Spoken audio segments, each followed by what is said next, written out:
नमस्कार। आइए बात करते हैं सबसे पहले आपकी कनिष्ठा उंगली के बारे में। कनिष्ठा उंगली यहाँ पर यदि देखता हूँ तो इसके सारे पर्व यहाँ पर पीड़ित दिखलाई पड़ते हैं।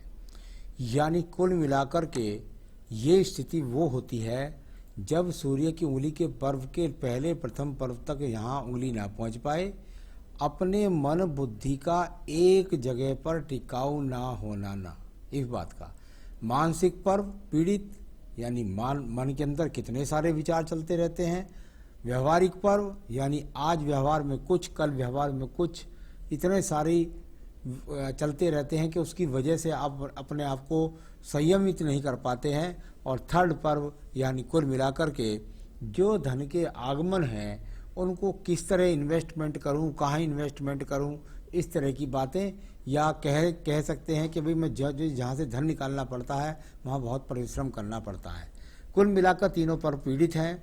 यहाँ उंगली की बात करता हूँ, शनि की सूर्य की उंगली के बारे में। सूर्य की उंगली का भी प्रथम पर्व, सेकंड पर्व, थर्ड पर्व, तीनों के तीनों यहाँ पर अपने आप में खराब। यानी कुल मिलाकर ये अपने आप में अच्छे सिंबल नहीं। राज्य सरकार से लाभ नहीं, लोगों के बीच में सम्मान प्राप्त करने के लिए बहुत जोर लगाने पड़ेंगे, फिर भी उनसे सम्मान नहीं। लोग बाग मतलबी होकर के आपसे लाभ उठाकर चले जाएंगे। इस तरह के यहाँ पर पूरे के पूरे आपका सूर्य का पर्व, यानी कि कुल मिलाकर अपनी बैलेंस शक्ति को मजबूत नहीं किया हुआ है आपने। मैं बात करता हूँ इसके बाद में आपकी यहाँ शनि की उंगली के बारे में। शनि की उंगली और शनि की उंगली पर रोगों के लिए देखा जाता है, साथ ही साथ धन की स्थितियों के लिए देखा जाता है।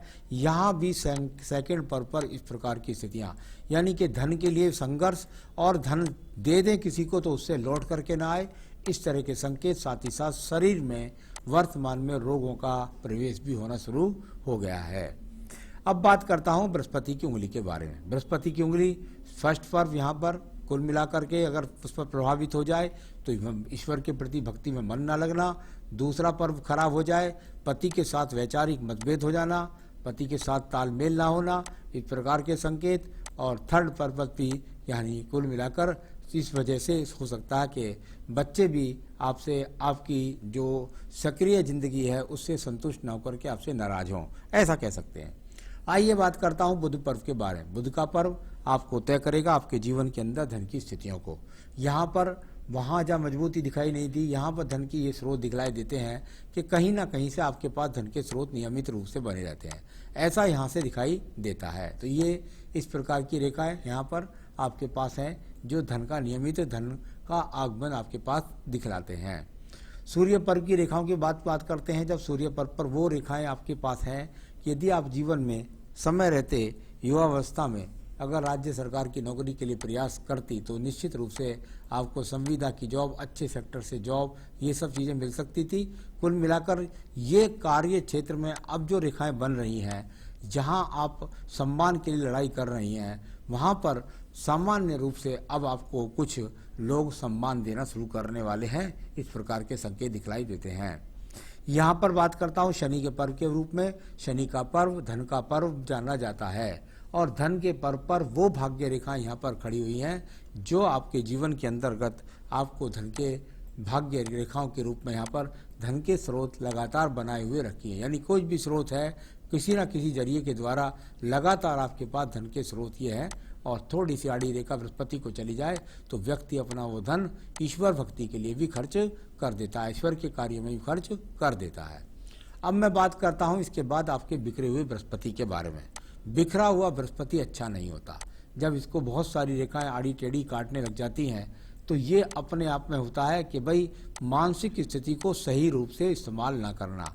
यहाँ पर आपके पास जीवन में बृहस्पति का सारा सुख होगा लेकिन आप उसे संजो नहीं सकेंगी। जैसे पति का सुख होगा आप संजो नहीं सकेंगी, संतान का सुख होगा आप संजो नहीं सकेंगी, सुख संपत्ति का आपके पास होगा आप उसे संजो नहीं रही हैं, ये संजो नहीं रही हैं। यानी कि कुल मिलाकर उसके प्रति आप अपना समर्पण किस तरीके से करना है ये समझ ही नहीं पा रही हैं। आइए बात करता हूँ आपकी हृदय रेखा के बारे में। हृदय रेखा आपके जीवन में बताएगी आपको रोग कैसा है, आपके मन की स्थिति किस प्रकार की है, इस प्रकार को बताने वाली ये हृदय रेखा है। इस पर कोई विशेष प्रकार के चिन्ह तो नहीं है। आप जितना लोगों के लिए काम कर देते हैं, लोग भी उतना ही आपके लिए काम कर देते हैं। यहाँ पर किसी प्रकार के बहुत बड़े रोग के संकेत भी आपके हाथ से नजर नहीं आते हैं। अब बात करता हूँ मैं आपकी यहाँ पर सीधा मंगल पर्व की।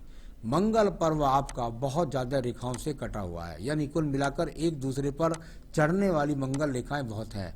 यानी संघर्ष कर रहे हैं, किधर कर रहे हैं, कहाँ जा रहे हैं, उसका लाभ मिल रहा नहीं है और फिर भी वो संघर्ष जारी है। इस तरीके से दिखने वाला ये आपका निम्न मंगल पर्व यहाँ पर दिखाई पड़ता है। अब बात करता हूँ मैं आपकी एक और रेखा के बारे में। ये अच्छी रेखा नहीं कहलाती, इसको बोलते हैं बुद्धि रेखा। जब बुद्धि रेखा आयु रेखा से बहुत दूर से होकर के चलने लगे तो ये जिद्दी स्वभाव को दिखलाती है। इसमें एक कमी हो जाती है कि ये जिद्दी स्वभाव को दिखलाती है। यानी आप, मैंने जो कह दिया सर्वोपरि मैं ही हूँ, वो सब कुछ है, इस तरीके का। साथ ही साथ यहाँ पर अगर जो लास्ट में जाकर देखता हूँ तो ये रेखाएं कुछ बिखर सी रही हैं। कुल मिलाकर जब इस प्रकार से रेखा बिखरने सी लग जाए बुद्धि रेखा के आसपास में, तो आप अपने आप को एकाग्र नहीं रख पा रही हैं, आप सही समझ नहीं पा रही हैं कि मुझे क्या निर्णय लेना है। चलिए बात करता हूँ इसके बाद में आपके मैं मंगल द्वितीय पर्व के बारे में। ये द्वितीय पर्व की रेखाएं यहाँ इस प्रकार से खड़ी हुई हों तो ये मुकदमों में, झगड़े झंझटों में, इस तरह की चीज़ों में विजय प्राप्त करा देती हैं। इनको इस तरीके से संकेत माना जाता है। अब बात करते हैं इसके बाद में हम आपके यहाँ पर नीचे चंद्र पर्वत के बारे में।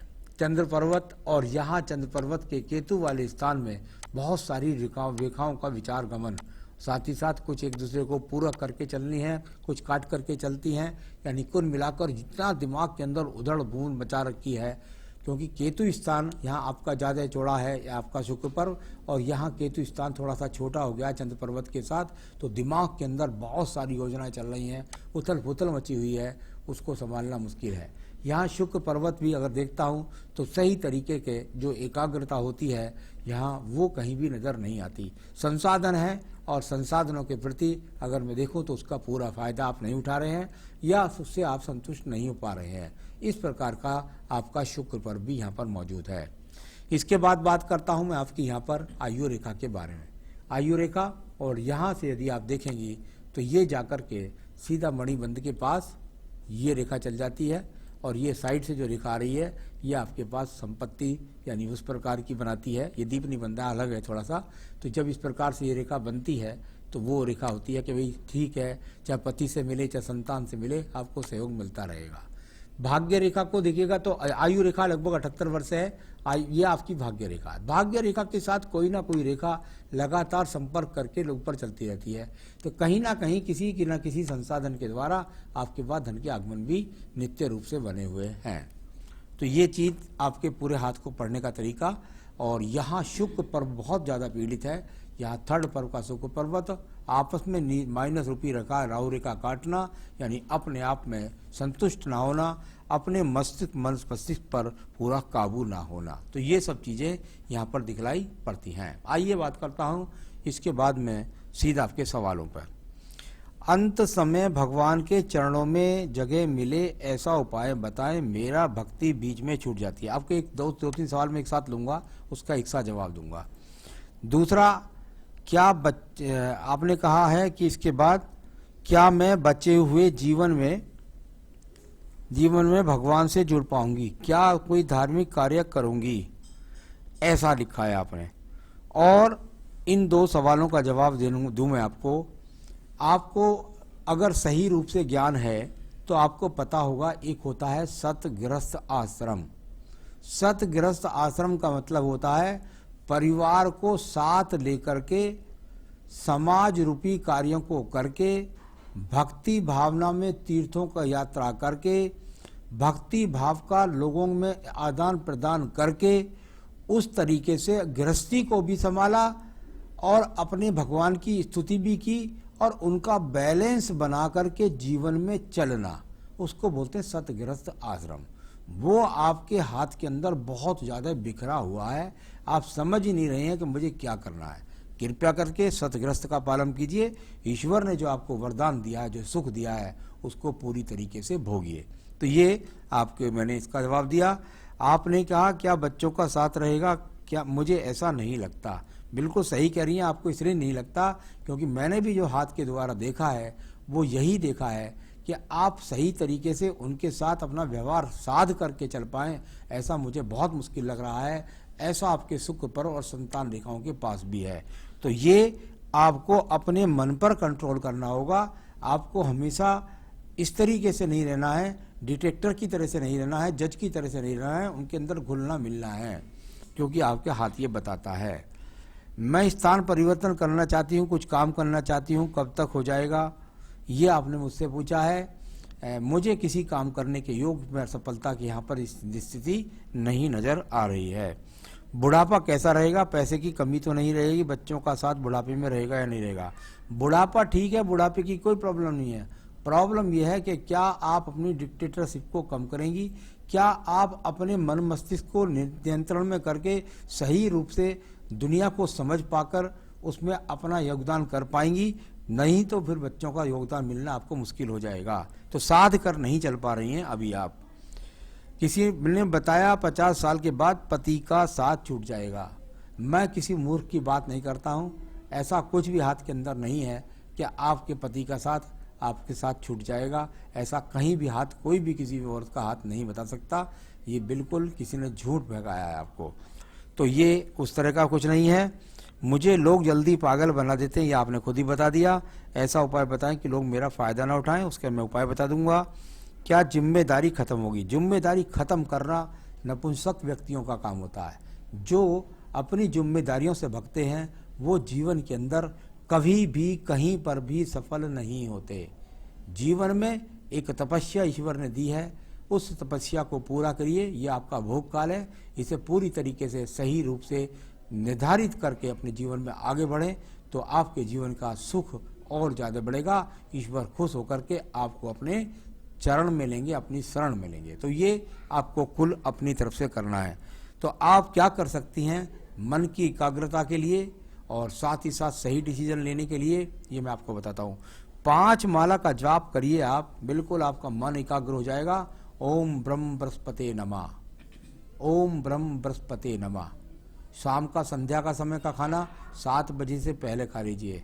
संध्या शाम के 7 बजे के बाद कोई टेलीविज़न नहीं देखना है, कोई भी किसी प्रकार के मोबाइल नहीं देखने हैं, बिल्कुल अलग उठाकर रख दीजिएगा। फिर देखिए कितने आराम के साथ शांत नींद भी आएगी और उसके बाद मन की एकाग्रता भी ठीक होती चली जाएगी। तो ये इस प्रकार से आपका यहाँ पर था। और क्योंकि हाथ के अंदर भाग्य रेखा ठीक है, तो ओम ब्रह्म बृहस्पति नमः की 5 माला का जाप करना है। साथ ही साथ रोजाना अपनी पूजा में पढ़िए देवी कवच, जो आपके जीवन में सुख संपन्नताएं आपको प्रदान करेगा। तो ये इस प्रकार से है, बस ये कर लीजिए, इसी से आपका जीवन सुखीमय हो जाएगा। नमस्कार।